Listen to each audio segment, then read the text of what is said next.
Bismillah, pelajaran Al-Quran dan Hadis tentang Asbabul Wurud. Yang pertama adalah pengertian Asbabul Wurud. Asbabul Wurud itu terdiri dari dua kalimat, yang pertama asbab dan kedua wurud. Asbab menurut bahasa bentuk jamak dari sabab yang berarti dengan al-habl. Artinya dijelaskan sebagai segala sesuatu yang menghubungkan suatu benda dengan benda lainnya. Adapun menurut istilah, asbab adalah segala sesuatu yang mengantarkan pada tujuan. Kemudian kalimat yang kedua adalah wurud.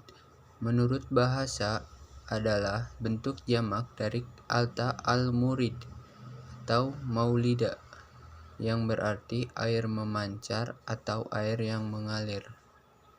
Asbabul wurud bisa diartikan sebagai ilmu yang mengetahui sebab-sebab munculnya sebuah hadis, waktu dan tempat terjadinya hadis tersebut. Kemudian asbabul wurud itu ada 3 macam. Sebab-sebab hadis itu muncul ada 3 sebab. Yang pertama, sebab berupa itu Al-Quran. Sebab yang berupa ayat Al-Quran ini adalah di mana Al-Quran itu menjadi sebab hadirnya hadis tersebut. Banyak sekali contoh, diantaranya adalah contoh ayat Al-Quran yang ditafsirkan dengan hadis.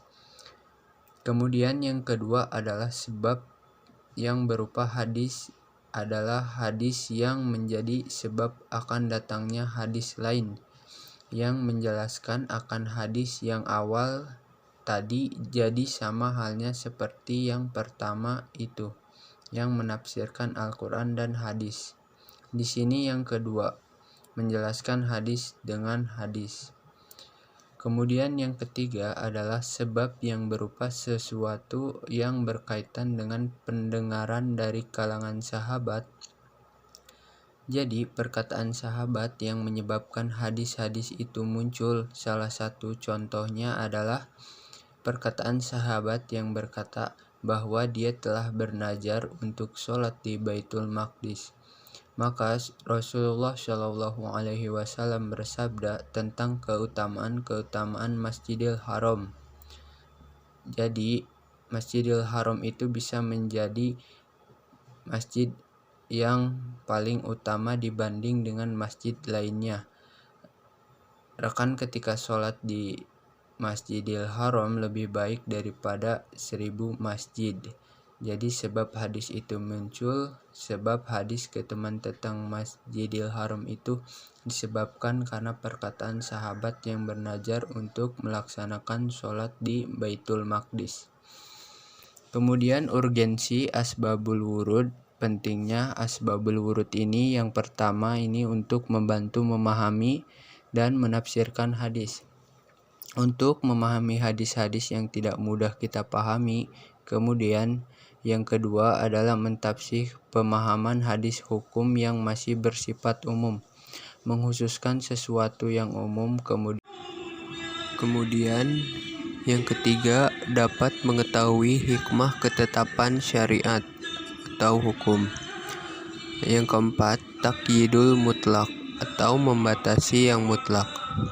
Lalu yang kelima menentukan persoalan naqs dan menjelaskan nasikh dan mansyuhnya. Yang keenam menjelaskan kemuskilan hal yang belum jelas.